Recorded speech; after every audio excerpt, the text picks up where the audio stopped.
మహిళా హక్కుల గురించి ప్రధానమంత్రి గారు మాట్లాడతారు. ఆయన వసుదైక కుటుంబం అని చెప్తాడు సారు. వసుదైక కుటుంబం అంటే అమ్మ, అక్క, చెల్లి, అందరు ఉంటే వసుదైక. ఉన్నామని ఆయన విడిచిపెట్టి వచ్చే బీబీ లేనే లేదు ఆయనకు. ఇగో ఈ రకమైనటువంటి వ్యక్తులు ఈ దేశాన్ని సర్వనాశనం చేస్తూ ఉంటే నేను ఇప్పటిదాకా అక్కతో అంటా ఉన్నా, నరేంద్ర మోడీ గారు ఏమన్నారు ఎరికేనా? పెట్రోల్ 50 రూపాయలకే ఇస్తా అని చెప్పిండు. నన్ను గెలిపిస్తే 50 రూపాయలకే ఇస్తా అన్నాడు. ఎంతున్నది అన్న పెట్రోలు? 100 రూపాయలు చేసిండు. 110.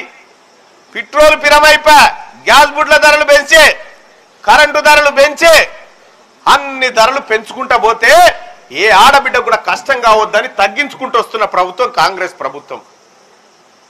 ఎక్కడన్నా మీరు చూడండి అమ్మా, జవహర్లాల్ నెహ్రూ గారు ఈ దేశ ప్రధానమంత్రిగా పనిచేసిన ఆయన 13 ఏళ్ళు జైల్లో ఉన్నాడు. ఈ దేశం కోసం ఉన్నాడు. ఇందిరాగాంధీ గారిని ఇట్లా శరీరం అంతా బుల్లెట్లు దించి తూట్లుగా కాల్ చేసి రామని. రాజీవ్ గాంధీ తునాతునకలైపోయాడు బాంబు పేలుల్లో. ఈ నరేంద్ర మోడీ వాళ్ళ ఇంట్లో ఎవరన్నా రక్తం సుక్క రాల్చినారమ్మా? దేశం కోసం పనిచేసిన కుటుంబం గాంధీ కుటుంబం. వీళ్ళు ఇవాళ చెప్తా ఉన్నారు 3 ట్రిలియన్ల ఎకానమీ మనది, 5 ట్రిలియన్లకు తీసుకుపోతాం.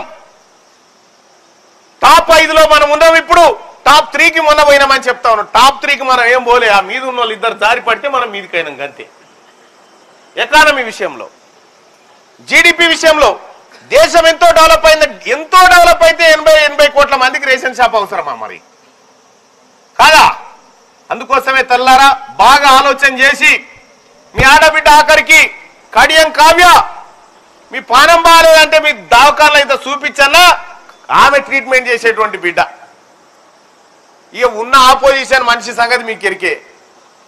ఆయన ఎవరో, ఆయన పేరు కూడా నాకు తెలియదు వాస్తవానికి కూడా. క్షమించండి, ఆ బీఆర్ఎస్ పార్టీ ఆయన పేరు కూడా ఏం పేరు? సుధీర్ కుమార్ అట ఆయన. ఇక వర్ధన్నపేట మొన్నటిదాకా ఎమ్మెల్యేగా పనిచేసినటువంటి ఆరూరు రమేష్ గారు. నా మీద 70 కేసులు ఉన్నాయి కదా. ఈయన భూ కబ్జాలు చేస్తుండని నేను పంచాయతీ పోతే 4 కేసులు పెట్టిండు నా మీద. 70లో 4 ఆరూరు రమేష్ పెట్టినాయి.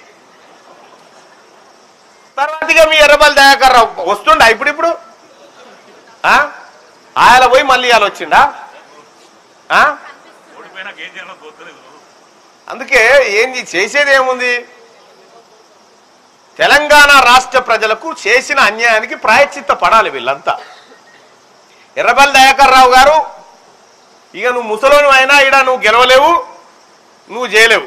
ఎందుకంటే ఆ బిడ్డ కేవలం 25-26 ఏళ్ల బిడ్డ. ఇంకా చాలా రాజకీయం చేసేది ఉంది. ఇడ ఈ పాలకుర్తిని అద్భుతంగా మలుచుకోవడానికి ఆ కుటుంబం అహర్నిశలు కృషి చేస్తూ ఉంది. ప్రధానంగా నేను నిజంగా హ్యాట్సప్ చెప్తా ఝాన్సీ అక్క గారికి. ఒక ధైర్య సాహసంగా మొత్తం తెలంగాణ రాష్ట్రంలో అత్యంత మాయల మరాఠీ టక్కు టమారా విద్యలతో గెలిచినోడు ఎర్రబల్లి దయాకర్ రావు ఒక్కడే ఉండే. అతన్ని మట్టి గరిపించిందంటే మామూలు శక్తి కాదు ఝాన్సీ అక్క, మామూలు వ్యక్తి కాదు. సోదరులారా, మరి ఝాన్సీ అక్క అక్కడ, పట్టభద్రుల ఎమ్మెల్సీ అభ్యర్థిగా నేను ఇక్కడ, యశస్విని రెడ్డి గారు ఇక్కడ ఉన్నటువంటి కాంగ్రెస్ పార్టీ అగ్రనాయకత్వం అంతా ఉన్న తర్వాత కడియం కావ్య గారికి ఎన్ని వేల మెజార్టీ రావాలి? 50,000 మెజార్టీ పాలకుర్తి నుంచి రావాల్సినటువంటి అవసరం ఉంది. వచ్చినట్టేనా? పక్కా చేయి లేవటి చెప్పాలి. జై కాంగ్రెస్, జై కాంగ్రెస్. కడియం కావ్య గారి నాయకత్వం, యశస్విని రెడ్డి గారి నాయకత్వం, ఝాన్సీ రెడ్డి గారి నాయకత్వం. జై కాంగ్రెస్. నేను వరంగల్ సభకు అటెండ్ అయ్యేది ఉంది.